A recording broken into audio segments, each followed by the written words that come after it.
And now let me turn it over to somebody who not only has been on this 24/7, but made phone calls to members of our delegation 3 a.m.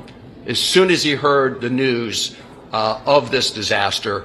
He was on the job, visited the Port of Baltimore that day. He's been guiding us through this important work from the executive branch perspective, and that is Secretary Pete Buttigieg. Mayor Pete. Good. Well, thanks very much, Senator, and I want to begin by acknowledging and recognizing the extraordinary, unified, focused, bipartisan response of Maryland's delegation from the first hours of this disaster. That has served the people of Maryland well. It has also helped us in meeting our goal as set by President Biden of being the best possible partner in the executive branch. Likewise, the extraordinary leadership of Governor Wes Moore and his team has served the people of Maryland well and has made it possible for us to be in seamless integration in making sure that every federal tool can be brought to bear to deal with this both in the immediate response and for the long term.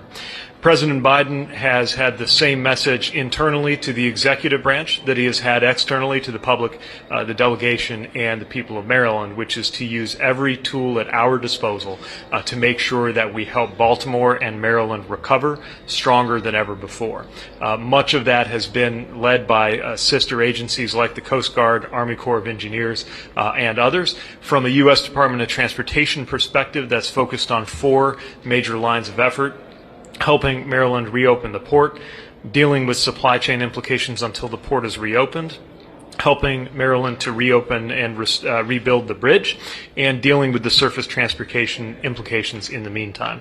Already we have released $60 million in emergency relief funding that is going toward immediate uses both related to the wreckage removal and to the preparation for the building of the new bridge. Also, we were able to amend a grant that was already underway for the port to help benefit one of the few parts of the port that is outside of the channel, to help them accelerate some of their development to take on more of the vehicle traffic that is disrupted or diverted in the meantime. Those are just some examples where there is going to be much more to come.